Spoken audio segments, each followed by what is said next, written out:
তুই এতটা নিচে নেমে যাবি আমি কখনো কল্পনাও করিনি আয়শা। তোকে তো আমার বোন বলতেও লজ্জা হচ্ছে। ভাইয়া বিশ্বাস করো, আমি এমন কিছুই করিনি। ওই লোকটা মিথ্যে বলছে, ওসব কিছু মাহির কারসাজি। আয়শা উঠে এসে অসহায় ভঙ্গিতে আয়ানকে এসব কথা বললে আয়ান আবারও অন্য গালে প্রহার করে। ওকে ঠিক আগের ন্যায় ফ্লোরে ফেলে দেয়। তারপরে এগিয়ে গিয়ে ও চুল মুঠো করে ধরে ওকে উঠিয়ে টানতে টানতে ওর রুমের দিকে নিয়ে যায় আর আশ্রয় পেলে ওকে রুমের ভিতরে। আজ থেকে তুই এখানে বন্দি থাকবি। 2 দিনের মধ্যে আমি তোর বিয়ের ব্যবস্থা করছি। কথাটা বলে আয়ান দরজা বন্ধ করে দেয়। এদিকে আয়শা দরজা খোলার প্রাণপণ চেষ্টা নিয়োজিত অবস্থায় চিৎকার করে করে বলছে, আমি কিছুই করিনি ভাইয়া, তুমি এমনটা করো না। আমি পড়ালেখা করতে চাই, আমি এখন বিয়ে করতে চাই না। তুমি আমায় বিনা দোষে এত বড় শাস্তি দিও না ভাইয়া। এদিকে কে শোনে কার কথা? মীরা খানও ছেলের কাছে আর্তনাদের উপর আর্তনাদ ফেটে পড়ছেন। তবে সেসব কথা পুরোই অযৌক্তিকর মনে হচ্ছে আয়ানের কাছে। আয়ান চিৎকার করে মীরা রহমানকে উদ্দেশ্য করে বলল, আয়শা এই রুম থেকে বেরোবে না। 2 দিনের মধ্যে ওর বিয়ে। এই সমাজে আমার একটা সম্মান আছে, আর আমি চাই না আমার সম্মান তোমাদের জন্য ধুলোয় মিশে যাক। তাই ওকে ওই রুম থেকে বের করার কথা ভেবো না মা। নইলে আমাকে অনেক বড় কোনো স্টেপ নিতে হবে, যেটা হয়তো তোমাদের দুজনের জন্য ভালো হবে না। এদিকে ওই ছেলেটাকে আর কিছু না বলে ছেড়ে দিল আয়ান। এই ভাবনায় সেই দোষটা তো ওর বোনের নিজের। এটা টেনে বের করতে গেলে নিজে অসম্মানিত হতে পারে তাই। এদিকে আয়ানের বুকে লেপ্টে থেকে এখনও ন্যাকা কান্না করছে মাহি, আর আয়ানের অগোচরে ঠোঁট বাঁকিয়ে হেসেই যাচ্ছে। মীরা রহমান আরও কোনো উপায় না পেয়ে আয়েশার দরজার সামনে কান্নায় ভেঙে পড়ছেন। ওনার কি আর করার আছে? ছেলের বিদ্যুৎ দিকে দরজা খুলে দেওয়ার ক্ষমতাও যে ওনার নেই। আজকাল বাচ্চারা বড় হয়ে গেলে যে বাবা মাকে তাদের মতে চলতে হয়, উক্ত অনুভূতি অনেক পীড়াদান করছে অনেক। বেশ খানিকক্ষণ পর কলিং বেলের শব্দ কানে ভেসে এসলো আয়ানের। আয়ান উঠে গেল দরজা খুলতে, কিন্তু দরজা খুলে এমন কাউকে দেখতে পাবে তা কখনো অনুমানই করেনি। স্বয়ং আঁখি দাঁড়িয়ে আছে ওর সামনে। উক্ত দৃশ্য মেনে নেওয়ার সুবাদে আয়ান অবাকত্ব নিয়ে এবার আঁখির প্রাণের প্রশ্ন ছড়ল, আঁখি তুমি? হ্যাঁ আমি। আসতে তো কখনো চাইনি, তবে আসতে বাধ্য করলেন আপনি। আঁখি কথাটা বলার পর ওর সাইড কাটিয়ে ভিতরে চলে গেল। তারপর সোজা গিয়ে মীরা রহমানকে বসা থেকে উঠালো। ওনার চোখের জল মুছে দিয়ে ওনাকে স্বাভাবিক করলো। তারপর আয়শাকে বের করলো। আয়শার গালে যে আয়ানের আঙ্গুলের দাগগুলি স্পষ্ট ফুটে আছে তা এতক্ষণে কালো বর্ণ ধারণ করেছে। উক্ত হিংস্রতা আঁখির মন কিছুতেই মেনে নিতে বাধ্য হতে পারল না, বরং নিমিষে রাগ চড়ে বসলো ওর মাথায়। এদিকে আয়ান ওকে উদ্দেশ্য করে বলতে লাগলো, এসব তুমি কি করছো আঁখি? তুমি জানো ও কি করেছে? এবার আঁখি বজ্রকণ্ঠে ফেটে পড়ল আয়ানের উপর। আমি সব শুনেছি। ও কি করেছে আর আপনি ওর সাথে কি করেছেন? আপনি অপরিচিত একটা ছেলের কথায় এসে কোনো প্রমাণ ছাড়াই আয়েশার উপর হাত উঠালেন? কোন সাহসে? ও আমার বোন, আর ওর সাথে আমি যাই করি না কেন, এতে তোমার কোনো কথা বলা মানায় না আঁখি। হুম, রাইট মিস্টার আয়ান রহমান। আপনি চাইলে সবার জীবনে হস্তক্ষেপ করতেই পারবেন, কিন্তু কেউ আপনার জীবনে হস্তক্ষেপ করতে পারবে না, তাই না? শুনে রাখেন ডাক্তার আয়ান, একটা প্রাপ্তবয়স্ক মেয়ের উপর আপনি কোনো উপযুক্ত প্রমাণ ছাড়া হাত উঠাতে পারেন না। ওর সাথে কোনো কিছু নিয়ে জোর জবরদস্তি করতে পারবেন না। অনেক কিছু ভেবে আমি আজকে আপনার বিরুদ্ধে আইনি স্টেপ নিলাম না, তবে এটা ভাববেন না ভবিষ্যতে যে ছেড়ে দিব। দেখেছো বেবি, ওই আঁখি তোমার সামনে দাঁড়িয়ে তোমাকে হুমকি দিচ্ছে। আমার তো মনে হয় ওই আঁখি আয়শাকে এসব কুফাতে যাওয়ার শিক্ষা দিয়েছে। কথাটা শুনে আঁখি আর দুবার ভাবল না। এগিয়ে গিয়ে ঠাস করে একটা বসিয়ে দিল মাহির গালে, যাতে মাহি মুখ থুবড়ে ফ্লোরে পড়ে গেল। এবার আঁখি ওর চুল ধরে উঠিয়ে বলতে লাগলো, কে কাকে কি শিক্ষা দিচ্ছে, কে কি করাচ্ছে তা আমি চাইলে খুনিকে প্রমাণ করে দিতে পারি, তবে তা আমি করব না, কারণ আল্লাহর খেলা যে বড়ই অদ্ভুত হয়। আর তোর ওই বেবির বাঘের সাজাটা না হয় উনিই দিবেন। আয়ান এবার এগিয়ে গিয়ে আঁখিকে প্রায় একরকম ধাক্কা দিয়ে মায়ের কাছ থেকে ছাড়ালো। এদিকে মাহি রানী আর কি নেকা কান্না শুরু করে দিয়েছে। আদ্রিত ঘরে ঢুকছিল, তখনই ওর ফোনের রিংটোন বেজে ওঠে। ফোনটা হাতে নিয়ে স্ক্রিনে চোখ বোলালো। চিরচেনা একটা নাম্বার ভেসে আসলো আদ্রিতের। আদ্রিত অল্প সময়ের জন্য হতভম্ব হয়ে রইল, তারপর কাঁপা কাঁপা হাতে ফোনটা রিসিভ করলো। কিছু বলার যেন কোনো ভাষাই খুঁজে পাচ্ছিল না আদ্রিত তখন। মুখে সকল ভাষা যেন ওর বিলুপ্তি পেয়েছিল। সে ক্ষণে মন পিঞ্জরে একরাশ আশা নিয়ে ফোনটা কানে লাগিয়ে দাঁড়িয়ে আছে, হয়তো অপর পাশ থেকে কাঙ্ক্ষিত কণ্ঠটার কিছু মধুর বাণী শ্রবণের আশায়। কিন্তু সেই আশাটা আর পূর্ণ হলো না। আদ্রিতর হয়তো অপর পাশের উপস্থিত থাকা সেই জন্য কোনো উপযুক্ত ভাষা খুঁজে পাচ্ছিল না আদ্রিতকে কিছু বলার। হয়তোবা যথেষ্ট সাহসও ছিল না বুকে, তাই ফোনটা কেটে দিল। আদ্রিত যেন উক্ত বিষয় নিয়ে ব্যর্থ মনে হলো। হয়তো মনের সান্ত্বনায় কোনো জবাব না পেয়ে পাগল প্রায় হয়ে আবারও ফোন করলো। কিন্তু ফোনটা এখন অফ যাচ্ছে। এবার বারবার ফোন করতে লাগলো আদ্রিত, কিন্তু সববারই একই ফলাফল। আদ্রিতের মস্তিষ্ক যেন কাজ করা বন্ধ করে দিয়েছে। সেইখানে বুঝে উঠতে সক্ষম হচ্ছে না যে এটা সত্য না শুধুই আদ্রিতের কল্পনা। কিন্তু এই সত্যটাও যে আদ্রিতের বেকুল মন পিঞ্জর মানতে বড়ই নারাজ। বেশ কিছুক্ষণ সময় লাগে আদ্রিতের নিজেকে স্বাভাবিক করতে। কোনোরকম নিজেকে স্বাভাবিক করে তোলে আদ্রিত ঘরের পানে অগ্রসর হয়। রুমে গিয়ে দেখতে পায় আঁখি নেই। ভাবে হয়তো দিদির রুমে আছে, কিন্তু একটা কাজবশত আদ্রিত নিচে নামলে কোনো দিকে আঁখির কোনো সাড়া পায় না। কেন যেন আদ্রিতর মনে অনেকটা খটকা লাগে, কাজ করে। সায়দা তখন আদ্রিতের সামনে দিয়ে হেঁটে যাচ্ছিল, তখনই ওকে দাঁড় করে আদ্রিত। সায়দা, জি ভাইয়া বলো। আঁখি কোথায়? কী জানি ভাইয়া, দুজন মিলে পড়ছিলাম, তখনই কারো ফোন আসলো। সে ফোনটা রিসিভ করে কথা বলার পর আঁখি কেমন জানি ছটফট করতে লাগলো। তারপর আমাকে বললো ওকে এখনই কোথাও যেতে হবে, দিদু ঘুমিয়ে আছে, উনি আসলে ওনাকে সামলাতে, তাই বলে ছুটি কোথাও চলে গেল। ওকে, তুমি যাও। চলে গেল? কোথায় গেল? উক্ত চিন্তা খানিক বাস সৃষ্টি হলো আদ্রিত ললাটের কোণে।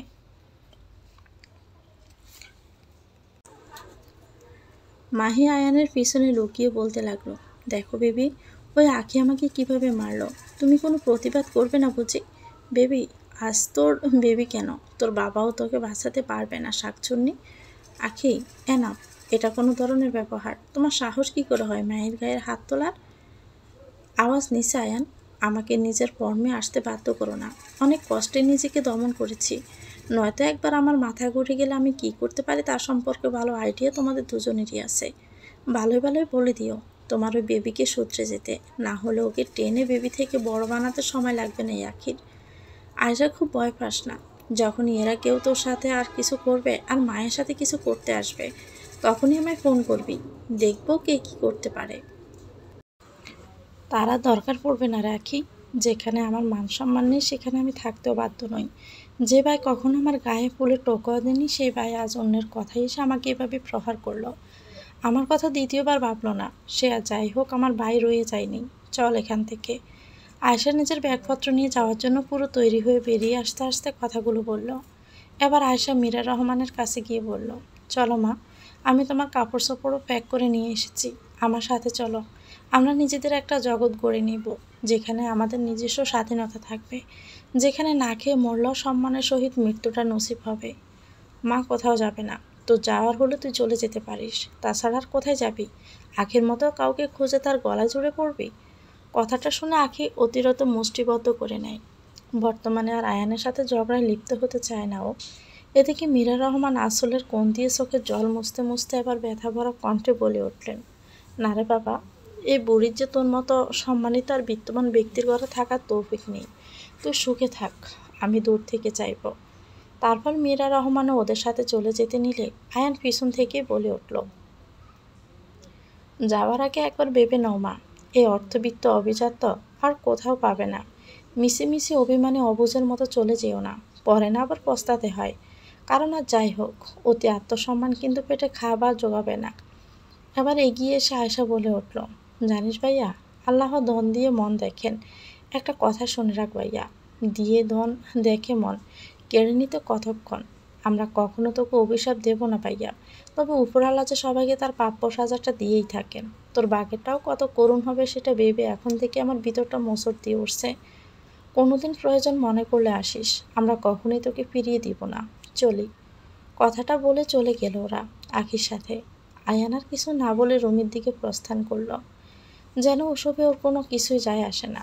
এদিকে ওরা চলে যাওয়ার পর মাহি রাজ্য জয় করা ঠোঁট বাঁকানো হাসিতে মেতে উঠল। মেন্ডোর খোলা রেখে আদৃত পায়চারি করছে, এদিকে ওর দৃষ্টি বাহিরের দিকে অটল, কাঙ্ক্ষিত রমণীর আগমনের অপেক্ষায়। আদৃতের গভীর মনোপিঞ্জরখানা যে আজকে বড্ড চিন্তায় মশগুল আখি নামক রমণীকে নিয়ে। হঠাৎই আদৃতের অশান্ত মন খানিক সান্ত্বনার ছোঁয়া পাইয়ে ঘরে প্রবেশ করল আখি। আখিকে দেখে অল্প উত্তেজনায় ছুটে গেল আদৃত্য আখির পানে। ললাটে এখনো চিন্তার ছাপ স্পষ্ট ফুটে আছে, যা আখির দৃষ্টি অগোচরে রয়ে গেল। আখি আদৃত আবার বেশ ধমক দিয়ে আখিকে বলতে নিল, এসব কোন ধরনের ম্যানার মিস আখি? এত রাত্রে কোথায় গিয়েছিলেন আপনি? কাউকে বলে যাওয়ার প্রয়োজনও মনে করলেন না কোথায় যাচ্ছেন? ফোনটাও ধরছেন না। আপনার নিজেকে নিয়ে কোনো চিন্তা নেই, ভালো কথা। এর মানে তো এটা নয় অন্য কারো আপনাকে নিয়ে কোনো চিন্তা হয় না। আঁখি একদৃষ্টিতে তাকিয়ে আছে আদ্রিতের দিকে। লোকটা ধমকে যে লুকিয়ে আছে আঁখির জন্য একরাশ দুশ্চিন্তা। যে খেয়ালে নেই কোনো স্বার্থের লালসা। লোকটা যে নিঃস্বার্থভাবে আঁখিকে নিয়ে ভাবে। সময়ের সাথে আদ্রিতর মনে আঁখির মনে থাকাটা সমানটা যে দিন দিন বাড়ছেই। আঁখি কখনো ভাবেনি কোনো পুরুষ মানুষ এতটা পরিপূর্ণ হতে পারে। হয়তো আদ্রিতকে না দেখলে তা কখনো মেনে নিতেও ব্যর্থ হতো সে। এসব খেয়ালের বশে আঁখি একটা গড়ে চলে গেছে। তত সময় আদ্রিতের পানে দৃষ্টি অটল রেখে আঁখির হেলদুল না দেখে আদ্রিত একটু জোর গলায় ওকে ডাক দিল। আঁখির গড়ে রাজ্য থেকে বেরিয়ে আসে, এই যে মিস আঁখি, আমার কথা আপনার কানে যাচ্ছে না? কোথায় ছিলেন আপনি? ওই আসলে একটা কাজ পড়ে গিয়েছিল, তাই যেতে হলো আর কি। কথাটা বলে আঁখি ছাদের পানে হাঁটতে লাগলো। আদ্রিত কিছু সময় ঠায় দাঁড়ালো নিজের জায়গায়। তারপর কিছু একটা ভেবে আঁখির পিছু নিল। ছাদের প্রান্তকে এসে দাঁড়িয়ে আছে আঁখি। মৃদু বাতাস বয়ে যাচ্ছে ওর শরীর দেলিয়ে। আজকের বাতাস কেমন একটা শীতল শিহরণ তৈরি করছে আঁখির শরীরে। বড্ড ভালোই লাগছে ওর এই বাতাস। তবে মাথায় যে একরাশ দুশ্চিন্তাও নিজেদের অবস্থান পাকা করে বসে আছে। হঠাৎই পিনপতন নীরবতার রেশ কাটিয়ে পাশেই কারো উপস্থিতি টের পেল। উক্ত ব্যক্তির দিকে না তাকিয়ে আঁখি তার অনুমানটা ঠিকই করতে পারল। ও জানে লোকটা আদৃত ছাড়া আর অন্য কেউই হবে না। এদিকে আদৃত নীরবতা কাটলো নিজের কিছু কথা দিয়ে। আমি জানি মিস আঁখি, হয়তো আমি আপনার ব্যক্তিগত বিষয়গুলো জানার অধিকারটুকু রাখি না। তবে কিছু কিছু কথা কারোর সাথে ভাগাভাগি করলে মনের বোঝাটা অনেকাংশেই কমে যায়। আমার যতটুকু অনুমানে আসছে, আজকেও আপনাকে খারাপ কিছুর সম্মুখীন হতে হয়েছে। আপনি চাইলে আমার সাথে তা ভাগাভাগি করতেই পারেন। আঁখি ঘন একটা নিঃশ্বাস টেনে বলল, আমিও যে নিজের মনের বোঝাগুলো দিয়ে কারো মনের শান্তি নষ্ট করতে চাই না। তবে হ্যাঁ, আপনি যেহেতু জানতে ইচ্ছুক, তাহলে আমার আর বলতে কোনো দ্বিধা নেই। তারপর আঁখি সবটা আদৃতকে খুলে বলল। ঘটনার পর আমি আয়শা আর মাকে আয়শার একটা ফ্রেন্ডের বাড়িতে রেখে এসেছি, শুধু আজ রাতের জন্য। কাল সকালে কোথাও একটা ভালো ঘর দেখে ওদের থাকার একটা ব্যবস্থা করে দিব। আদৃত আবার দীর্ঘ একটা নিঃশ্বাস ত্যাগ করে বলল, ডাক্তার আয়ানকে নিয়ে এর থেকে ভালো কোনো চিন্তাধারা আমার মধ্যে ছিল না। এসব কিছু ওনার জন্য স্বাভাবিকই ব্যাপার। তবে এভাবে আয়শা আর আন্টিকে অন্যত্র রাখা ভালো হবে না মিস আঁখি। এত বড় শহরে ঘর কোথায় পাবেন এত তাড়াতাড়ি? তাছাড়া অ্যাডভান্স ছাড়া কোথাও ঘর পাওয়াও যাবে না। এমত অবস্থায় আপনি সব কিছু কীভাবে হ্যান্ডেল করবেন একা একা? দেখি কি করা যায়। আপনি বরং ওনাদের এখানে নিয়ে আসেন। সেটা কি করে হয়? আপনি একজন ভালো মানুষ বলে সবাই আপনার উপর চড়ে বসলে তো হবে না। তাছাড়া আয়শা আর মা এভাবে কারো কাছ থেকে সাহায্য নিতে কখনোই রাজি হবে না। সাহায্যের কথা কে বলেছে? যদি ওনাদের এতে অসুবিধা হয়, তবে আমাদের বাড়িতে আয়শাকে একটা জব পাইয়ে দেই। আমাদের ঘরের একজন কেয়ারটেকার চলে গেছেন কারণবশত। নতুন কেয়ারটেকারের জায়গায় ওকে রেখে দিব। নিজের পারিশ্রমিকের বদলে এখানে থাকাটা তো আত্মসম্মানে আঘাত লাগার কোনো কারণ হতে পারে না মিস আঁখি।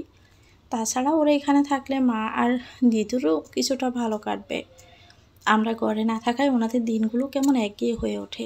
ওনারা এখানে আসলে সবার জন্যই ভালো হবে। ভেবে দেখেন মিস আঁখি, বাহিরে এত জলদি করে কোনো জব পাওয়া অনেক কঠিন একটা ব্যাপার। আপনি কথাটা অযৌক্তিক বলেননি ডাক্তার আদৃত। আমি আয়েশার সাথে কথা বলে দেখব ও কি বলে।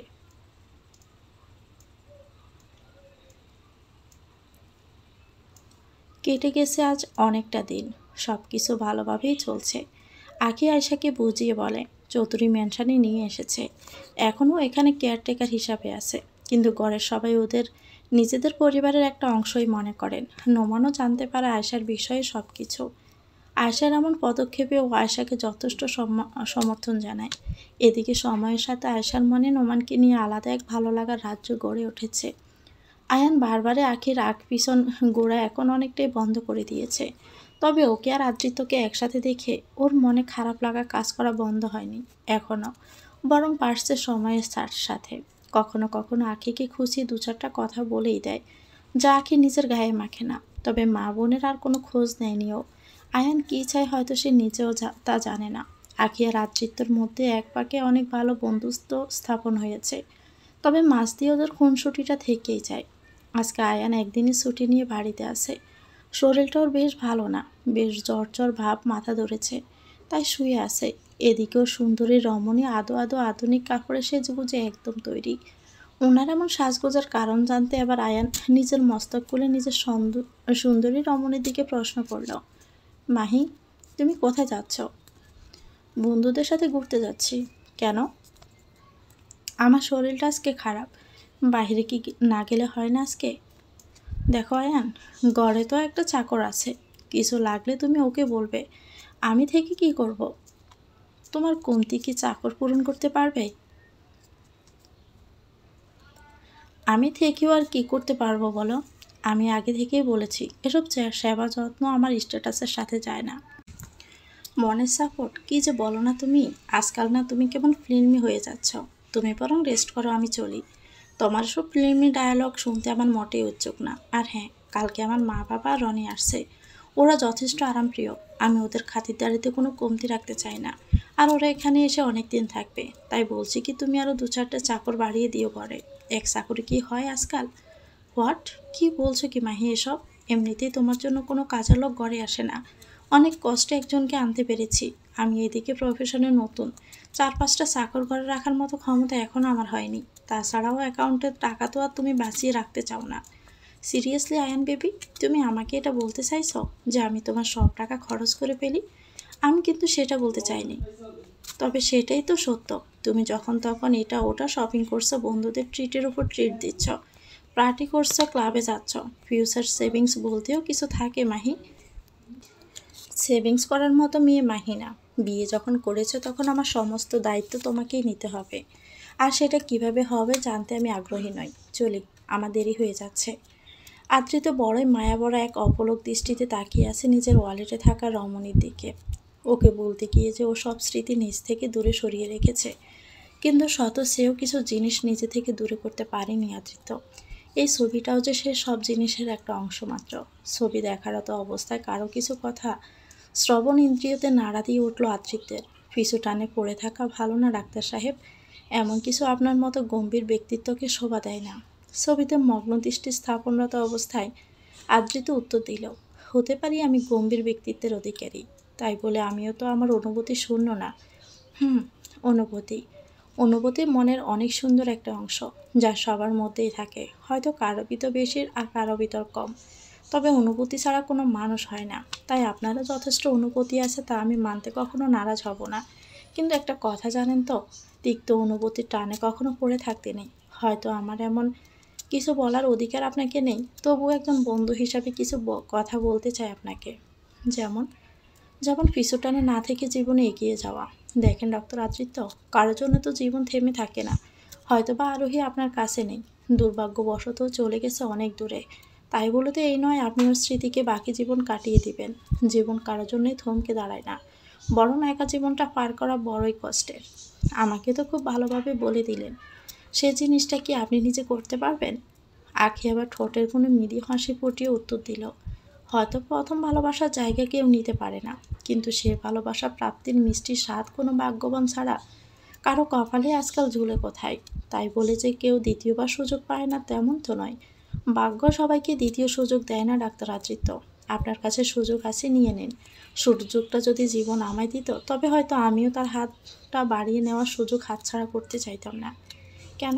আপনার কি আর মনে হয় আমি সুযোগ পাবেন না আপনি? ললাটে সন্দেহের বাজ ফেলে প্রশ্ন করল আদৃত্য। এবার আঁখি মৃদু হেসে আমতা কণ্ঠে বলল, ও কিছু না, এমনিতে বললাম আর কি। ছাড়েন না এসব কথা। দেখেন না আজকের দিনটা কত সুন্দর।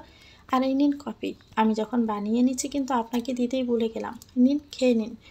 আঁখির শেষের কথাগুলো খুব একটা হজম হলো না আদৃতের। বুঝতে বাকি রইল না আদৃতের আঁখি বড় কিছু লুকাচ্ছে। তবে তা কি জানতে ইচ্ছুক হলো আদৃত্যর কৌতূহলী মন। সচরাচর বাড়িতে থাকা হয় না আয়ানের, তাই এতদিনে কারো শূন্যতা মনে নাড়া দিয়ে ওঠেনি ওর। রাত পোহালে কাজে যায়, আর দিন শেষে বাড়ি ফিরে ওপাকে এত কাজের চাপে কাউকে মনে করার সময় কোথায় ওর। কিন্তু আর যে অনেক স্মৃতি ধরা দিচ্ছে আয়ানের মনের পিঞ্জরায় এক কোণে। সারা বাড়িতে ভূতের মতো একা হাসছে, কোথাও কেউ নেই। একটা কাজের মেয়ে রান্নাঘরে টুকটাক শব্দ করে কি যেন করছে, হয়তো রান্নায় ব্যস্ত সে। তবে সেদিকে কোনো ভ্রুক্ষেপ নেই আয়ানের। জ্বরে শরীর জ্বলছে ওর। ওষুধ খাওয়ার মাথা ব্যথা একটু দমলেও মনের ব্যথা থামেনি। কেন যেন বুকে প্রচণ্ড চিনচিন ব্যথা অনুভব হচ্ছে।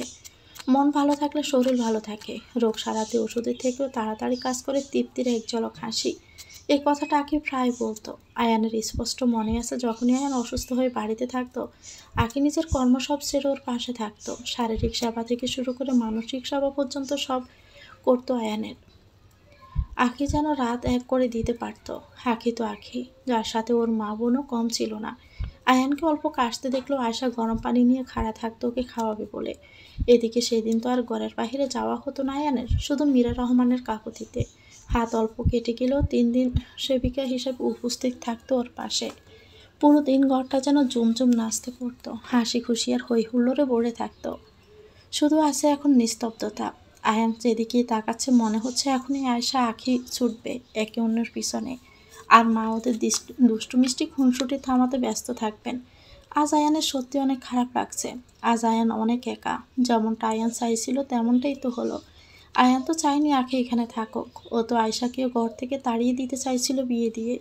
আর মার জন্য তো আলাদা টান আসছিল না ওর। তবে আজ কেন পিছু টানে মন ছুটছে। এদিকে চৌধুরী ম্যানশনে হইহুল্লোড় পড়ে আছে। আয়শার গোপন ডায়েরি নিয়ে ছুটছে আঁখি আর আয়শা পিছনে। এদিকে সায়েদ ওর লেখার কলম নিয়ে ছুটছে। আসলে আয়শা তখন নিজের লোকন্ত ডায়েরিতে মনের কিছু অব্যক্ত বাণী ফুটিয়ে তুলছিল। তখনই সায়েদা আঁখি দুজনেই দুষ্টামি করে ওর ডায়েরি আর কলম নিয়ে লাগলো। ওদের দুষ্টামি দেখে ওনাদের হাসি থামছে না। আদ্রিত আর নোমান তখন হাসপাতালে যাওয়ার উদ্দেশ্যে রওনা দিয়েছে মাত্র। এদিকে আয়শা আঁখির হাত থেকে ডায়েরিটা ছিনিয়ে নিয়ে নিজেকে বাঁচাতে ছুটতে শুরু করছিল, কিন্তু বেখেয়ালি হয়ে নোমানের সাথে ধাক্কা লাগলো ওর, যাতে ডায়েরিটা নিচে পড়ে যায়। এদিকে আমাদের আখির ধাক্কাটা আদ্রিতের সাথে লাগলো। খানিকে আমাদের বাঘিনী খেপে উঠল। এই যে ডাক্তার আদ্রিত, যখন তখন কালো বিড়ালের মতো রাস্তা কাটার অভ্যাস আপনার যাবে না নাকি? আপনার জন্যই আমি আয়শাকে ধরতে ব্যর্থ হলাম। এত বড় হওয়া সত্ত্বেও বাচ্চাদের মতো ছুটাছুটি করছেন আপনি। দৌড়াতে গিয়ে এসে ধাক্কা দিচ্ছেন, আবার রাগটাও আমাকেই দেখাচ্ছেন। তো দৌড়াবো না কী করবো? আপনার মতো কৃপণতা করে একটু হাসি ঠাট্টাও কি করবো না? আজ এই কাজে এনার্জি লস্ট আদ্রিত করে না। তবে যান মিস্টার আদ্রিত, হাসপাতালে গিয়ে কাটাকাটি করেন, ওটাই আপনাকে শ্যুট করে। আদ্রিত এবার আর কিছুই বলল না আঁখিকে, বরং চোখ দুটো ছোট করে ওর দিকে তীক্ষ্ণ চাহনি দিয়ে চলে যায়। আঁখি সুযোগ বুঝে একটা বেঞ্চি কেটে দিল ওকে। এদিকে নোমানের পায়ের পাশে পড়লো ডায়েরিটা। নোমান তা উঠাতে গেলে এর আগে হড়িবড়ি করে ওটা আয়শা উঠিয়ে নেয়। আমতা আমতা করে আবার বলল, সরি নোমান সাহেব, আসলে খেয়াল করিনি। তারপর নোমানের কোনো উত্তরের অপেক্ষা না করে সেইখান থেকে পালালো আয়শা। আয়শার এমন কাণ্ডে কেমন একটা সন্দেহ জাগলো আখির মনে আয়শাকে নিয়ে। একটু পরে কলিং বেল বেজে উঠল। সায়দা এগিয়ে গেল দরজা খুলতে। দরজা খুলতে সামনে খাড়া অবস্থায় দেখতে পেল সুদর্শন এক বলিষ্ঠ যুবক। ফর্সা চেহারায় কালো সানগ্লাস মানিয়েছে বেশ ভালো। এই প্রথম কোনো ছেলের দিকে 20 সেকেন্ডেরও বেশি সময় ধরে একদানে তাকিয়ে আছে সায়দা। এবার ছেলেটি ওর সামনে তুড়ি বাজালে ও ধ্যান ভাঙল। এই যে সরবেন আপনি, আমি ভিতরে যাব। সায়দা এবার নিজেকে স্বাভাবিক করে বলল, আপনি কে? আমি তাসফির তাওয়াফ খান ফলক, আখির সাথে দেখা করতে এসেছি। ওর সাথে কী কাজ আপনার?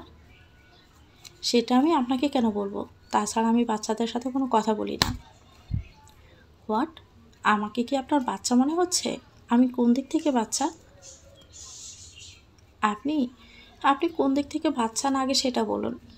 তারপর হাসতে হাসতে তাসবির ভিতরে ঢুকে গেল। আখি নিজের ভাইকে দেখে তো খুব মহা খুশি। ও সবার সাথে নিজের ভাইয়ের পরিচয় করিয়ে দেয়, ওকে নিয়ে হাসি ঠাট্টা করতে থাকে। এদিকে সায়দা তো রাগে ফুলছে। এত বড় সাহস ও ছেলেটার, ওকে বাচ্চা বলল, ওকে এভাবে অসম্মান করলো। তাছাড়া গল্পের ফাঁক দিয়ে ওকে দেখছে আর মুসকি মুসকি হাসছে। কিছুটা জ্বর এখন কম আয়ানের, তবে পুরো সারেনি। আজকে হাসপাতালে যেতে হবে মন চাইছে না। তারপরও নিজেকে প্রস্তুত করে নিল কোনো মতে যাওয়ার জন্য। তখনই মাহি রুমে প্রবেশ করলো।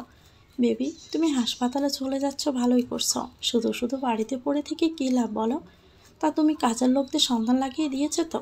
কাল রাতে হুট করে এসে মম ড্যাড সারপ্রাইজ দিলেন, কি যে ভালো লেগেছে তখন আমার। কিন্তু রাতে তো ওই শায়লাকে দিয়ে একা যতটুকু পেরেছি ততটুকুই আপ্যায়ন করিয়েছি ওনাদের। কিন্তু এভাবে তো হবে না বেবি। ওনারা আমাদের বাড়িতে বেড়াতে আসলেন, আর ওনাদের যথেষ্ট খাতিরদারি না করলে কেমনই হবে বলো? তুমি বরং জলদি করে আরও কয়েকটা কাজের লোক আনিয়ে দাও কেমন? আমি বর্তমানে ওনাদের নিয়ে বাইরে যাচ্ছি, কিছু শপিং করব, তারপর ওনাদের নিয়ে রেস্টুরেন্টে খেয়ে আসবো।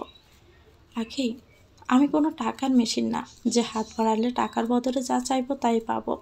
এখানে ওনারা লোক তো আর 10 জন না, 3 জন লোকের খাতিরদারি কি একসা করে হয় না? তাছাড়া কালিতে তুমি শপিং করলে, এখন আবার কিসের শপিং?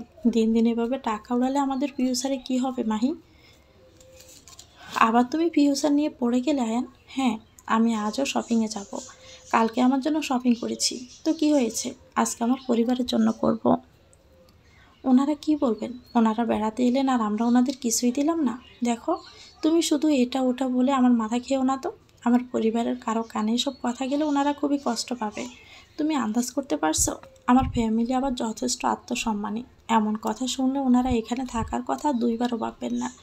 আর আশা করি তুমি আমার ফ্যামিলিকে নিয়ে কোনো বাজে কথা বলবেও না। এক্সকিউজ মি মিস্টার, আমি তোমার ফ্যামিলিকে নিয়ে বাজে কথা কখন বললাম? হয়েছে, আমি আর তোমার সাথে কোনো আর্কিউ করতে চাই না। আয়ান, তুমি ঝটপট করে কিছু কাজের লোকের ব্যবস্থা করো। আমি আর কিছু শুনতে চাচ্ছি না। মাহি চলে গেল রুমের বাইরে হনহনিয়ে, আয়ানকে কথাগুলো শুনিয়ে দিয়ে।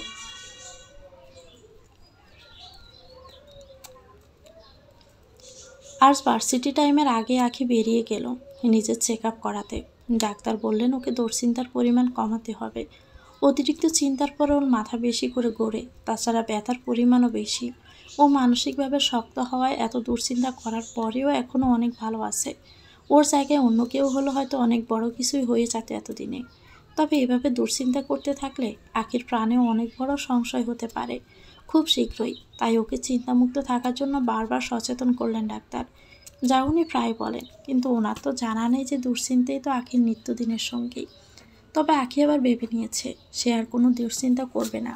হয়তো ওর কাছে জীবনে খুব বেশি দিন নেই, তবে যে কটা দিন বেঁচে আছে সে দিনগুলো সে হাসি মুখে সত্যের খুশির সন্ধানে কাটাবে। ডাক্তারের চেম্বার থেকে বেরিয়ে আনমনে এসব কথা ভাবতে গিয়ে হঠাৎই আখির চোখ গেল একটা কেবিনের দিকে। কেবিনের ভিতর দুজন লোক, একজন আদৃত্য আর অপরজনকে আখি এ প্রথম দেখেছে। আদৃত্যকে হঠাৎ এখানে দেখে আখির মনে সন্দেহ খেলা করতে শুরু করলো, কারণ আদৃত্য আজকে অনেক সকালে বেরিয়ে আসছিল। আখি জিজ্ঞেস করলে ওকে বললো যে হাসপাতালে আজকে এক্সট্রা একটা কাজ আছে, তাই সকালে বের হচ্ছে। তবে আদৃত্য নিজের হাসপাতাল ছেড়ে এখানে কি করছে? আখির হঠাৎ খেয়ালে গেল সেদিন রিপোর্টে যে হাসপাতালের নামও দেখছিল, এটা সেই হাসপাতাল। তারপর আখি আর দুদিক ভাবল না, বরং কেবিনটার পাশে গিয়ে জানালার সাইডে কান পাতল। তুমি শিওর তো আর কোনো কপি রয়ে যায়নি তো? স্যার এই দেখেন, ওনার সব রিপোর্ট এই ফাইলে আছে। এগুলোর কপি করে পুলিশকে দেওয়া হয়েছিল। আপনি এগুলো যাচাই করে দেখে নিতে পারেন। এখানে অন্য কোনো অরিজিনাল বা কপি রিপোর্ট নেই। যা আছে সব আপনার সামনে। এছাড়া ওনার আর কোনো রিপোর্ট এই হাসপাতালেও নেই। আখি স্পষ্ট দেখতে পেল আদৃত্যর হাতে একটা ফাইল, যেটার ভিতরে বেশ কয়টা রিপোর্ট, যেগুলো আদৃত্য খুব মনোযোগ সহকারে দেখছে। রিপোর্টগুলো দেখে আদৃত্য ওই লোকটাকে উদ্দেশ্য করে বলল, গুড জব, কথাটা যেন বাহিরে না যায়। Okay sir. তারপর আদৃত্য চলে যায় আর লোকটা ফাইল নিয়ে হাঁটা শুরু করে। আখিও লোকটার পিছু নেয়। লোকটা একটা রুমে ঢুকে ফাইলটা নিয়ে, ওখানে শুধুই বিভিন্ন প্রকারের ফাইলস রাখা। ওই ব্যক্তি ফাইলটা একটা ফাইলের র্যাকে রেখে বেরিয়ে গেল। এবার আখি চারদিকে তাকিয়ে সুযোগ বুঝে ওই কক্ষে ঢুকে যায়। তারপর চটপট করে ফাইলটা হাতে নিয়ে ভিতরে থাকা রিপোর্টগুলোর কয়েকটা ছবি নিয়ে নিল। ওগুলো না পড়েই, কারণ এখন তা পড়তে নিলে ধরা পড়ার সম্ভাবনা বেশি হবে। তাই ছবি তোলা হয়ে গেলে ফাইলটা নিজের জায়গায় রেখে আখি চুপি চুপি বেরিয়ে যায়। আখি আজকে ক্লাসরত অবস্থায় অনেকবারই লক্ষ্য করলো আয়ানকে। আজকে ঠিক স্বাভাবিক দেখাচ্ছে না ওকে। বারবার ললাটে হাত ছোঁয়াচ্ছে, যেন ওর মাথা অনেক ধরে আছে। এছাড়া কয়েকবার কাশতেও লক্ষ্য করলো। এতে আগে বুঝতে সক্ষম হলো আয়ান অসুস্থ। আখি আয়ানের কেবিনের সামনে দিয়ে যাচ্ছিল, তখনও লক্ষ্য করলো আয়ান মাথায় হাত দিয়ে চোখ বুজে বসে আছে। আখি আবার এগিয়ে গিয়ে দরজা নক করলো। May I come in? Ayaan sir. Ayaan আখিকে দেখে খানিকটা আশ্চর্য হলেও স্বাভাবিকভাবেই বলল, আসো আখি। আখি আবার সোজা গিয়ে আয়ানের ললাটে নিজের হাতের উল্টো দিক ছোঁয়ালো। তাতেই বুঝতে পারলো জ্বরে আয়ানের গা পুড়ে যাচ্ছে। আয়ান তো আরেক দফা আশ্চর্য ছোঁয়ায় চলে গেল আখির এমন কাজে। এত জ্বর নিয়ে কাজে আসার কি দরকার ছিল আপনার? ওষুধ খেয়েছিলেন? হুম, শুধু কি ওষুধ খেলে হবে, নাকি নিজেরও খেয়াল রাখতে হবে? আপনার এই মুহূর্তে প্রপার রেস্ট প্রয়োজন। ঠান্ডা লাগাবেন না, বাড়ি যান। আর হ্যাঁ, আমি কাউকে দিয়ে আদা দিয়ে চা করে পাঠাচ্ছি, খেয়ে বাড়ি যাবেন। আর বাড়ি গিয়েও 2-3 বার আদা চা করে খেয়ে নেবেন। কাশি, গলা ব্যথা, এমনকি জ্বরও চলে যাবে। স্বাভাবিকভাবে আঁখি কথাগুলো বলে চলে যেতে নিলে আয়ান বসা থেকে উঠে আঁখির হাতটা খপ করে ধরে নিচের দিকে টান দিল। এতে আঁখি একদমই আয়ানের পাশে চলে আসলো। আয়ান আবার নরম স্বরে আঁখিকে কিছু কথা বলতে নিল। আজও নিজের অবস্থা আমি তোমাকে আলাদা করে বলতে হয়নি, তুমি বুঝেই নিলে। কি করে পারো তা আঁখি? ভালোবাসায় কি সত্যি এত জোর হয়? এত কিছু হয়ে যাওয়ার পরও কি তুমি আমায় ভালোবাসো? আয়ানের শরীরে তীব্র উত্তাপ আঁখির শরীর যেন জ্বালিয়ে তুলছে। এদিকে আঁখির মনের জ্বালা বাড়িয়ে তুলছে আয়ানের নেশাক্ত চাহনি। প্রশ্নের জবাবের আশারত দুটি চোখে নেশাক্ত দৃষ্টিতে তাকিয়ে আছে আঁখির দিকে, যা আঁখিকে ক্রমশ দুর্বল করে তুলছে। তিক্ত হলো এটাই তো সত্যি যে এই লোকটার সাথে আঁখির সম্পর্কটা অনেক পুরনো, যে সম্পর্কে একসময় আঁখির প্রাণ আটকে ছিল। মনের পুরনো এই টানটা আজকে যে আঁখির মনকে অনেক বেহায়া করে ফেলেছে। আয়ানের এমন পাশে আসা যে আখির জন্য নতুন কিছু না, আর প্রতিবারের মতো যে এবারও আখি আয়ানকে ফিরিয়ে দিতে সক্ষম হতে পারছে না। আয়ানও আখির অবস্থা যেন অনুমান করে নিতে সক্ষম হলো না অল্পতেই। আখির চোখের দিকে অপলক তাকিয়ে নিজেও যেন একটা ঘুরে চলে গেছে। তাই আর এদিক ওদিক বিবেচনা না করে আয়ান আখির অদরের দিকে এগোতে শুরু করলো এবার। আখিকে আয়ানের কেবিনে ঢুকতে দেখছিল আদৃত। তখন আখির জন্য চিন্তা আর মনে কৌতূহলের বসে সেদিকে এগিয়ে আসলো আদৃত। তাই কেবিনের জানালার দিকে উক্ত মুহূর্তটা চোখের অগোচরে গেল না ওর। সাথে সাথে আদৃতের মাথায় যেন রক্ত চড়ে গেল, চোখে যেন ওর আগুন ধরল মুহূর্তেই। বুকের ভিতর জ্বর বইতে শুরু হলো অল্পক্ষণেই, আর সেখানে খাড়া থাকতে পারল না। আয়ান আঁখি অদরের একদম পাশাপাশি অল্পতে চুই চুই। আদ্রিতে যখন ইচ্ছে করছিল ছুটে গিয়ে আয়ানকে শেষ করে দিতে, কিন্তু অনেক করে আদ্রিত নিজেকে দমন করলো। সাথে সাথে ঘুরে গিয়ে হাত মুষ্টিবদ্ধ করলো। তারপর নিজেকে সামলানোর ব্যর্থ চেষ্টা নিজের কেবিনের দিকে এগিয়ে গেল। আয়ান আখির একদম পাশে, ওর উষ্ণ নিঃশ্বাস উপসে পড়ছে আখির চেহারাতে, যা আখির শরীরে আলাদা এক শিহরণ সৃষ্টি করছে। উক্ত অনুভূতিতে সাড়া দিয়ে সেই কবে আখির চোখ বন্ধ করে নিয়েছিল, কিন্তু হঠাৎই আখির চোখের সামনে ধরা দিতে লাগলো জীবনের সব তিক্ত স্মৃতি। মনের কোনো সত্যটা কড়া নেড়ে উঠল। একদিন যে ঠিক একই অবস্থায় আয়ানকে আঁকি অন্য মেয়ের সাথে দেখেছিল, আর আজও আয়ানের সেই একই জিনিস ওই মেয়েকেও পবিত্র সম্পর্কের তিক্ত প্রতিদান হিসাবে দিয়ে যাচ্ছে, যা একসময় আঁকিকে দিয়েছিল। উক্ত এই অনুভূতি এবার আঁকিকে আয়ানের সাথে তিক্ত ব্যবহার করতে বাধ্য করলো। কোনো অঘটন ঘটে যাওয়ার আগে আঁকি ঝটপট আয়ানকে ধাক্কা দিয়ে সরিয়ে দেয়। আয়ান হতভম্ব দৃষ্টি স্থির করলো আখির দিকে এবার। আখি ঝাঁঝালো কণ্ঠে বলতে লাগলো, খুব সহজ না আপনার জন্য এসব? মেয়েদের মন নিয়ে খেলা করতে ভালো লাগে তাই না? এসব ভালোবাসার সম্পর্ক সব কিছুই আপনার জন্য শুধুই খেলা। ভালো লাগে না এসব খেলা করতে আপনার?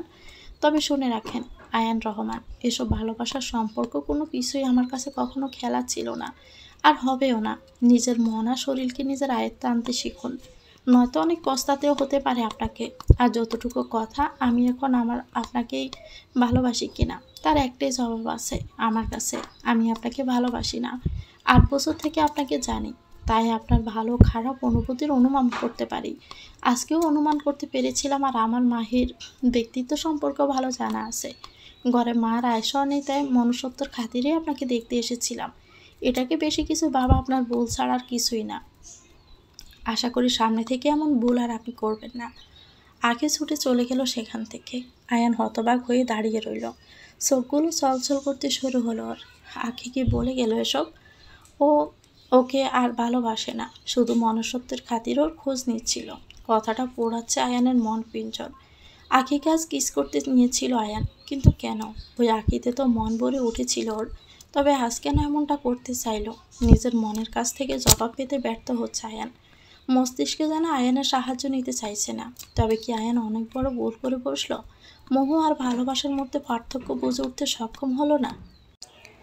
তাসবির অফিস থেকে এসেছে মাত্র, রুমের দিকে অগ্রসর হচ্ছিল, তখনই ফয়সাল খান পিছন থেকে গম্ভীর কণ্ঠে ওকে আওয়াজ দিলেন, দাঁড়াও তাসবির। জি বাবা, বলো। বোনের সাথে লুকিয়ে লুকিয়ে আজকাল তো ভালোই দেখা সাক্ষাৎ হচ্ছে শুনলাম। তাসবির এবার একটু সময় নীরবতা পালন করলো, তারপর নিজেও নিজের কণ্ঠে গম্ভীর্য ভাব এনে ফুটিয়ে বলে উঠল, কেন বাবা, তাতে দোষ কি? তুমিও তো ওর ছবি নিয়ে কতদিন লুকিয়ে কেঁদেছ, হয়তো প্রায় কাঁদো, তা আমার চোখে কয়েকদিনই পড়েছে মাত্র। ছেলের কথায় কিছুটা দমলেন ফয়সাল খান। নিজের চুরি যে ধরা পড়েছে অনেক আগেই, সেটা হঠাৎ করে জেনে কি প্রতিক্রিয়া করবেন তাই ভেবে পাচ্ছেন না। এবার তাসবির আবারও বলল, বাবা, আমরা সবাই জানি আখি আমাদের কাছে কতটা ইম্পর্ট্যান্ট। ও যাই করুক না কেন, আমরা কখনোই ওকে ঘৃণা অন্তত করতে পারবো না। তাই তার অভিনয়টাও আমাদের সাজায় না বাবা।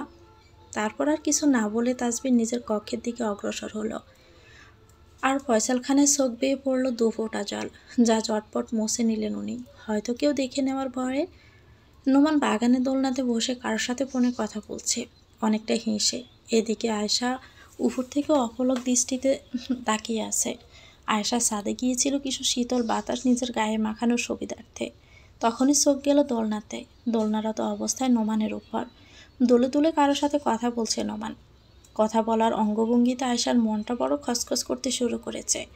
আয়শার কেন যেন মনে হচ্ছে নোমান কোনো মেয়ের সাথে কথা বলছে, যার মনে জ্বালাতন সৃষ্টি করেছে প্রতিনিয়ত। আয়শা নোমানকে নিয়ে নিজের মনের জন্মানো মধুর অনুভূতির নাম জানতে পেরেছে অনেক আগে। সে অনুভূতি যতটা তৃপ্তির আয়শার মনে দান করেছে, ততটা ভয়ও জাগিয়ে তুলেছে বারবার। কারণটা হলো আয়শার মনে যে অনুভূতি নোমানকে নিয়ে ধরা দিয়েছে, সেটা নোমানের মনেও আছে। তার তো কোনো নিশ্চয়তা নেই। তাছাড়া নোমানের জীবনে যদি প্রথম থেকে অন্য কেউ থেকে থাকে, তবে কি হবে আয়শার? কথাগুলো অনেক জ্বালাতন করছে আয়শাকে। মনের ভয় যে সময়ের সাথে বেড়েই চলছে ওর। রাগে লাল বর্ণ ধারণ করে আছে আয়ানের চেহারা। একটু আগেই একটা কল আসলো আয়ানের নাম্বারে। লোকটার সাথে কথা বলার পর আয়ানের রাগে বেহাল দশা। হনহনিয়ে আসলো বাড়িতে। ওর শ্বশুর শাশুড়ি আর একমাত্র শালা বসে আছে ড্রয়িং রুমের সোফায় আরামছে। এদিকে আয়ান মাহির নামে গর্জন করতে করতে বাড়ি ঢুকে। এতেও শ্বশুর শাশুড়ি আর শালা অল্প অবাক হয়ে ওর গর্জনের কারণ জানতে চাইলেন, কিন্তু আয়ান তার জবাব দেওয়াটা এত গুরুত্বপূর্ণ মনে করল না। বর্তমানে কোনো জবাব দেওয়ার মন মানসিকতা নেই ওর। মাহি কোথায়? তারপর মাহির মা বাবার কথা অনুযায়ী আয়ান নিজের রুমের দিকে এগোতে লাগলো। রুমে ঢুকেই গর্জন করলো মাহির উদ্দেশ্যে, মাহি, আমার অ্যাকাউন্টে সব টাকা কোথায়?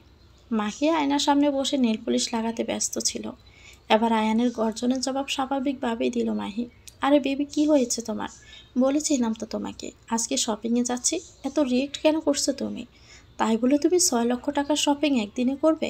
আমার অ্যাকাউন্টে মাত্র 1,10,000 টাকা পড়ে আছে।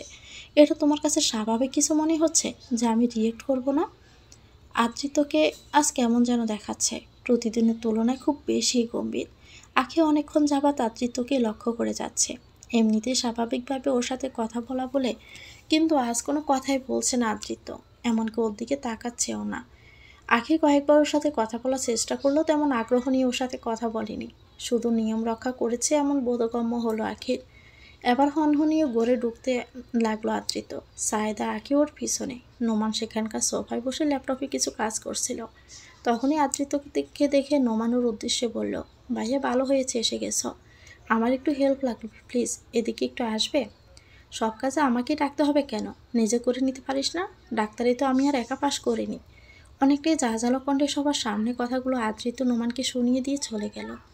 নোমানের মুখটা মুহূর্তে পানসে হয়ে যায়। ভাইয়া যে কি হয়ে গেল, এমনটা তো কখনই করে না। হ্যাঁ রে ছোটো ভাইয়া, আজকে দুপুরের পর থেকে ভাইয়া কেমন জানি হয়ে গেছেন। আমার তো মনে হয় নিশ্চয়ই কোনো বড় কিছু নিয়ে ভাইয়া অনেক ক্ষেপে আছেন। আদিত্য বরাবরই শান্ত স্বভাবের লোক। বড় কোনো কারণ ছাড়া কারো উপরে নিজের রাগ ঝাড়বে না, এ বিষয়ে আখির খুব ভালো করেই জানা আছে। হয়তো আজকে বড় কোনো কিছু হয়েছে, যার কারণে আদিত্য এমনটা করছে। আর সে কারণটা জানার খুব একটা আগ্রহ অল্পতেই সৃষ্টি হলো আখির মনে। যাই হোক, আদ্রিতর মন খারাপের কারণ তো আখিকে জানতেই হবে। এই আশাতে আদ্রিতের পিছনে গেল আখি। দেখো আয়ান, আস্তে কথা বলো, মম ড্যাড নিচেই আছেন। ওনারা এসব কথা শুনলে ভাববেন ওনাদের মেয়ের জামাই কতটা চিপ। আসলে একটা ডায়মন্ড শপে ঢুকেছিলাম, ওখান থেকে আমার মমের জন্য 2টো ডায়মন্ড নেকলেস নিয়েছি। তাছাড়া আমার ভাইয়ের জন্য দামি গড়ি, আরও কিছু কাপড় চোপড় আর মম ড্যাডের জন্য। হোয়াট?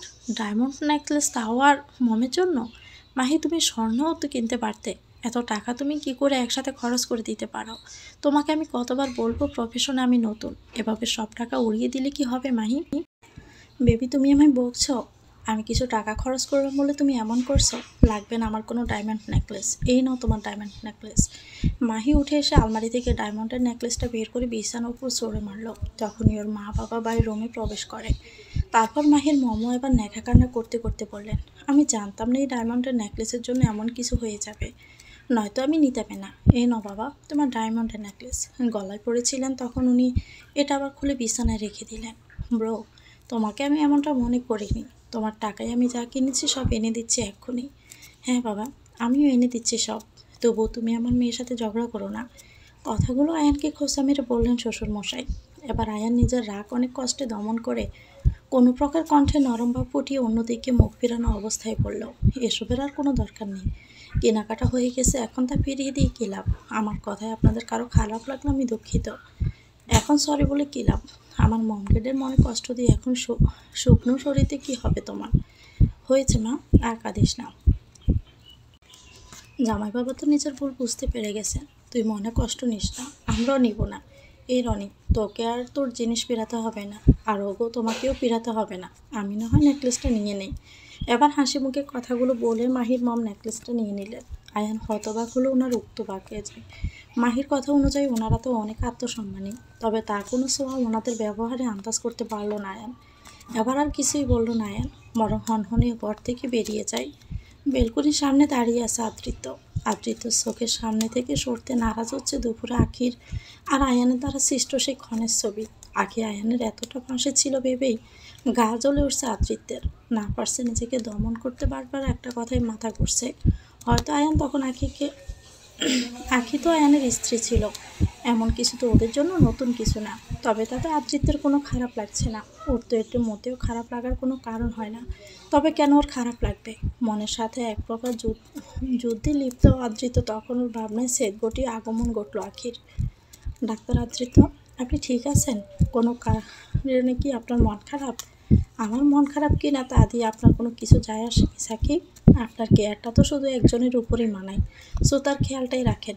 আমি না হয় তা ছাড় দিলেন। আপনি কি বলতে চাইছেন ডাক্তার আদৃত্য? কি আর বলবো, আয়ানের কথা বলতে চাইছি। দুপুরে যে দৃশ্যটা দেখতে পেলাম তা থেকে তো একটা দিকে প্রমাণ হয় যে আয়ানের জন্য মনের টানটা একটুও কমেনি আপনার। গায়ের জ্বালায় কথাগুলো বলে দিল আদৃত্য। এটাও ভাবলো না কথাগুলো আখি কিভাবে নিবে। তার মানে আপনি তখন ডাক্তার আয়ানের রুমের বাহির থেকে সব দেখছিলেন ডাক্তার আদৃত্য? প্রথমত কারো কক্ষে তা জাজ করা মোটেও ভালো ব্যাপার না। দ্বিতীয়ত আয়ানকে নিয়ে আমি কি ভাবি না ভাবি, ওর সাথে আমি কিভাবে থাকবো সেটা সিলেক্ট করে দেওয়ার কি আপনি? সে অধিকারটুকু আপনার নেই। আদৃত্যের কথায় আখি অনেকটা রাগ হলে আখিও বিবেচনা ছাড়া কথাগুলো বলে ফেলল, যা তীরের মতো আঘাত করলো আদৃত্যের বুকে। সরি মিস আখি, আমি ভুলে গিয়েছিলাম আমার আপনার উপর কোনো অধিকার নেই, ভুলে গিয়েছিলাম নিজের সীমান্তটা। ধন্যবাদ আমাকে আমার সীমানাটা দেখিয়ে দেওয়ার জন্য। সামনে থেকে অবশ্য তা লঙ্ঘন করার আগে 10বার ভেবে নিব। আপনি তা নিয়ে আর কখনো চিন্তা করবেন না। কথাগুলো বলার সময় আদৃত্যের কণ্ঠে কেমন একটা বেদনাজনকভাবে আন্দাজ করতে পারলো আখি।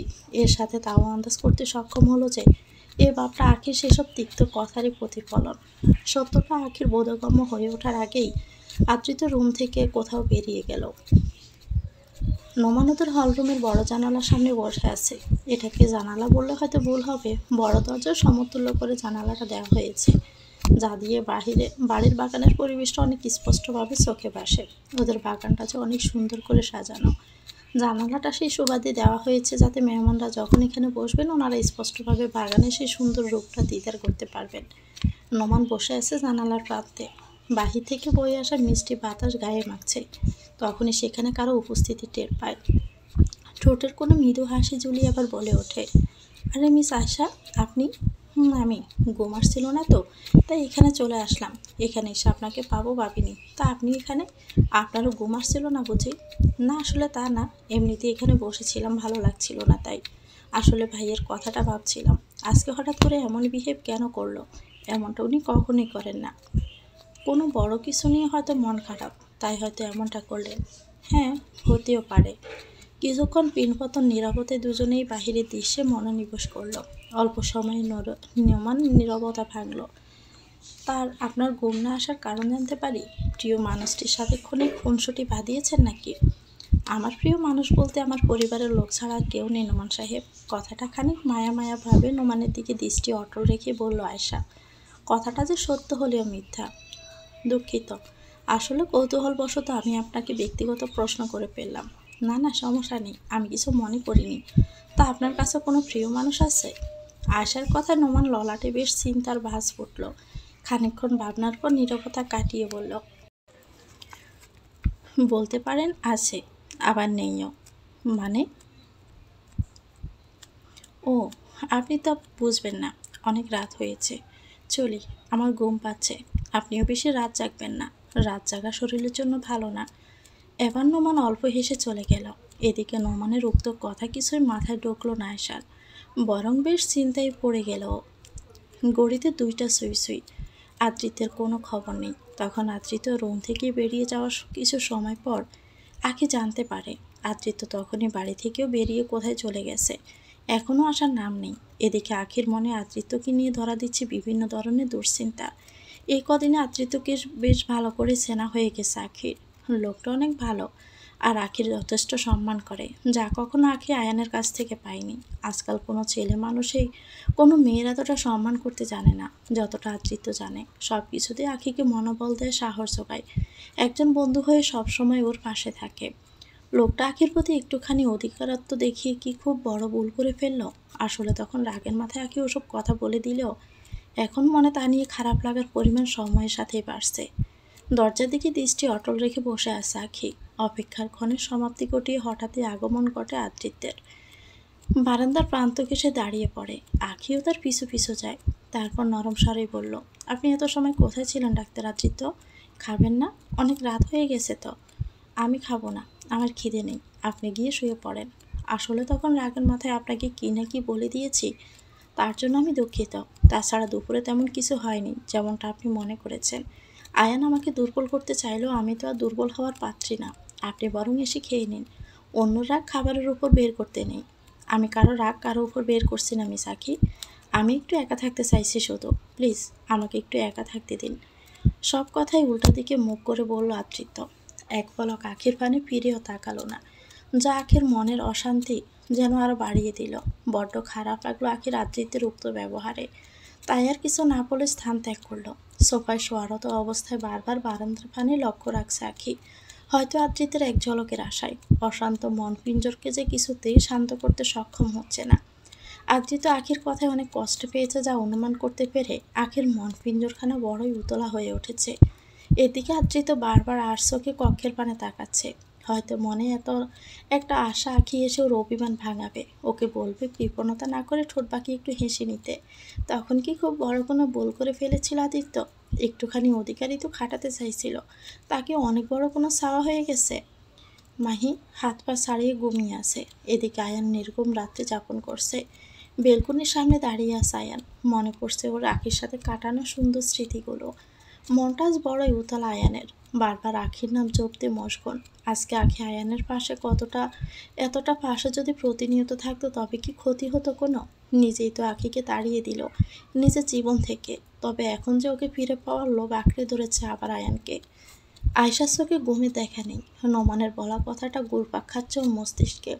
তবে কি নোমানের জীবনে সত্যি অন্য কেউ আগে থেকে আছে? চারটে মন চারদিকে ব্যথিত। চার কারণে কারো মনে কোনো সুখ নেই, সব যেন বিরহের স্বাদ। আয়হান রেডি হচ্ছিল হাসপাতালে যাওয়ার জন্য। তখনই ও সুন্দরী রমণীর মধ্যে অল্প প্রেমানুভূতি জেগে উঠল, যার ফলস্বরূপ ও আয়ানকে পিছন থেকে জড়িয়ে ধরে। আজ অফিসে না গেলে হয় না বেবি, চলো না, আমি তুমি মম ড্যাড আর রনি মিলে বাহিরে কোথাও থেকে বেরিয়ে আসি। আয়ান স্বাভাবিকভাবে মাহিকে নিচে থেকে ছাড়ালো। তারপর বলল, দেখো মাহি, তোমার যেখানে ইচ্ছে যাও, যা ইচ্ছে তাই করো, আমাকে এসবে টেনো না, আমার কাজ আছে। শুধু কাজ নিয়ে পড়ে থাকলে কি হয় না বেবি? তুমিই তো পরশুদিন বললা সারাদিন বাড়িতে পড়ে থেকে কী লাভ, কাজে যাওয়াই ভালো। তবে তাই করছি। আয়ান কথাগুলো বলেই চলে গেল। আয়ানের এমন বিহেভ করছে যেন কেন আমার সাথে। এই আয়ানকে নিয়ে কোনো বিশ্বাস নেই। 8 বছর আখির সাথে থেকে ওকে ছাড়তে সময় নেয়নি, তবে আমাকে ছাড়বে না তার কি গ্যারান্টি? না, এভাবে হবে না। আমাকে যা করার জলদি করতে হবে। বড় করে দেওয়ালে টানানো আদৃতের একখানা ছবি আর তার ঠিক সামনে দাঁড়িয়ে আছে শাড়ি পরিহিত এক রমণী। আলতো হাতে উপসে পড়া জল মুছে নিল। তারপর ব্যথার্ত কণ্ঠে বলল, আর পারছি না আদ্রিত, আর না। জানি না তুমি ক্ষমা করবে কিনা, তবে আমিও তার পারছি তোর কোনো কমতি রাখবো না। তুমি শুধু আমারই ছিলে, আমারই থাকবে আদ্রিত। সকাল থেকে একটা কথা বলেনি আদ্রিত আখির সাথে, এমনকি ওর দিকে তাকায়ওনি। এদিকে আখি মেনে নিতে পারছে না আদ্রিতের এমন অভিমান। অনেকবার আদ্রিতের সাথে কথা বলতে চাইলো, আদ্রিত তেমন একটা আগ্রহ দেখেনি। এদিকে আখি মনে শান্তির দেখা পাচ্ছে না। ক্লাস শেষে আদ্রিত নিজের কেবিনে বসেছিল, তখনই আঁকি ওর কেবিনে প্রবেশ করে, মুখে খানিক বিরক্তির ছাপ নিয়ে। এমনকি ঢোকার আগে আঁকি দরজাও নক করেনি। এই যে মিস আঁখি, আপনি নক না করে ঢুকলেন যে? বেশ করেছি।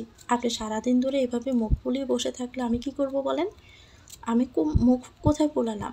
আমি স্বাভাবিকই আছি, আপনি চলে যান। যাব, তবে এর আগে আপনাকে আমার সাথে ভালো করে কথা বলতে হবে। দেখেন, আমি জানি আমার তখন এমনটা বলা একদম ঠিক হয়নি। আসলে কালকে আয়ান হঠাৎ এমনভাবে আমার পাশে এলো যে মুহূর্তটা আমিও কেমন মেনে নিতে পারিনি। মেজাজটা খারাপ লেগেছিল, তাই তখন আপনাকে এমনটা বলে দিলাম। আপনার যথেষ্ট অধিকার আছে আমাকে ভালো করে খারাপের মধ্যে পার্থক্য বুঝিয়ে দেওয়ার। আর খুব ভালো না হলে বন্ধুত্ব নামক একটা সুন্দর সম্পর্ক তো আমাদের মধ্যে আছে, তাই প্লিজ আপনি আর ওটা নিয়ে মন খারাপ করে থাকবেন না। আমাকে ক্ষমা করে দিন, সরি। আদ্রিতা আবার উঠে আস্তে আস্তে বলল, দেখেন মিস আখি, আপনার এখানে কোনো দোষ নেই। আমারই এতটা অধিকারত্ব দেখানো ঠিক হয়নি। আলবাদ আপনার অধিকার আছে, কেন থাকবে না? যে ভালো চায় তার ভালো রাস্তাটাও দেখানো যথেষ্ট অধিকার থাকে, বুঝছেন? প্লিজ আর রাগ করে থাকবেন না। It's okay.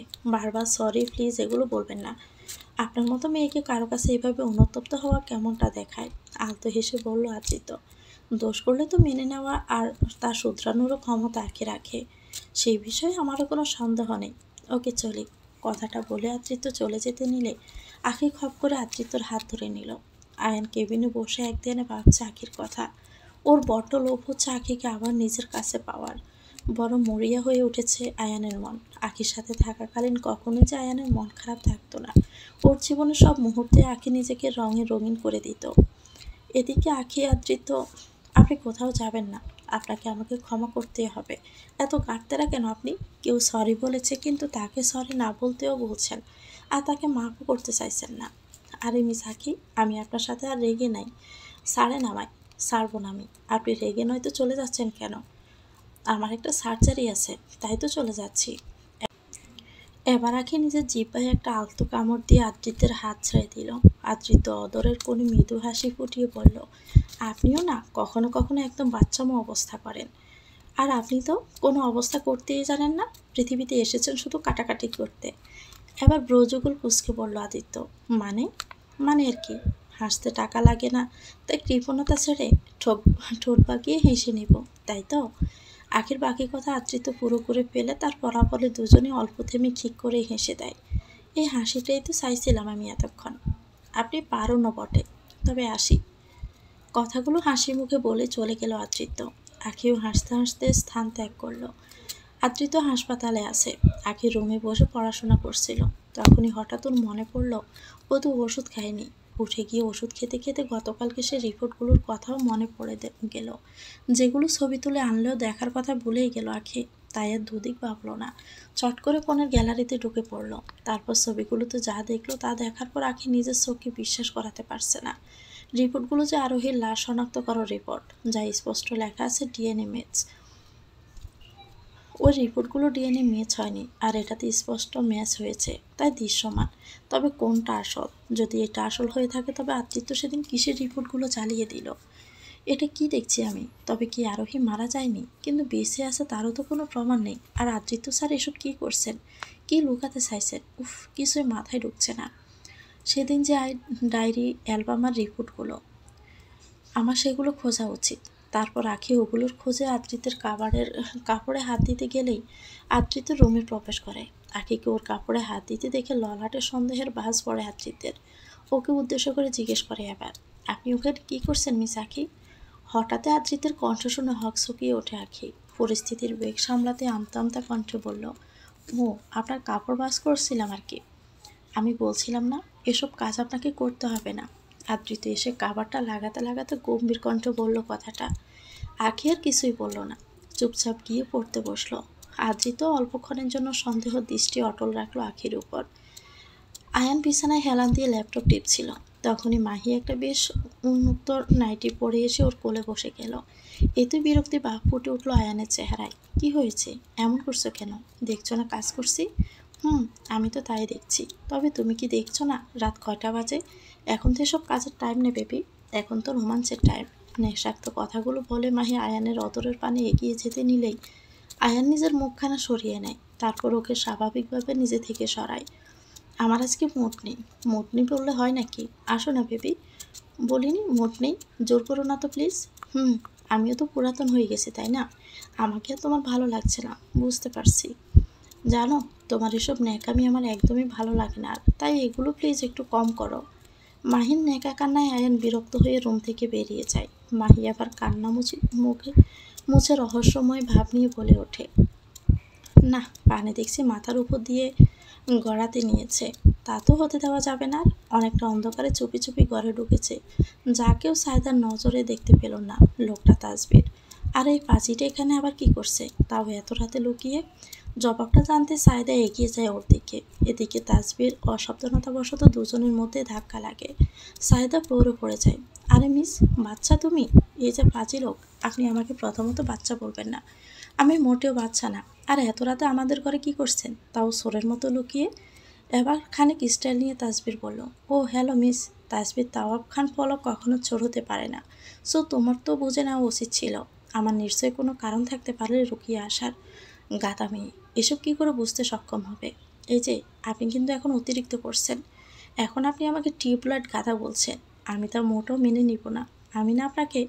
আর কিছু বলার আগে তাসবির ওর মুখ চেপে ধরে। আরে আরে করো কি টিউবলাইটটা? ধরা খাইয়ে ছাড়বে তো দেখছি।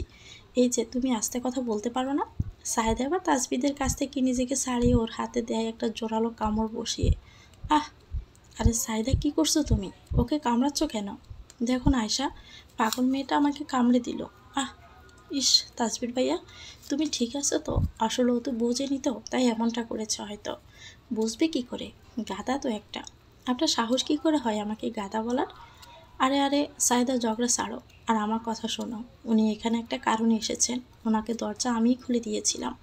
আখি রুমে বসে চিন্তা করছে কি করে আদ্রিতের সেই অ্যালবাম ডায়রিয়ার রিপোর্টগুলোর সন্ধান পাওয়া যাবে। তখনই আদ্রিতের নাম্বার থেকে ওর ফোনে একটা কল আসে। আখি ফোনটা রিসিভ করে। মিস আখি, একটু ছাদে আসেন, আপনার সাথে আমার দরকার আছে। কথাটা বলে ফোনটা কেটে দিল আদ্রিত। আখি কিছুই বুঝতে উঠতে সক্ষম হলো না আদ্রিত্যর ব্যবসা। আর কিছু চিন্তা না করে ছাদের দিকে রওনা হলো সে। তো ভিউয়ার্স, গল্পটির নাম হচ্ছে মন পিঞ্জর। এটা গল্পের দ্বিতীয় অংশ। পরবর্তী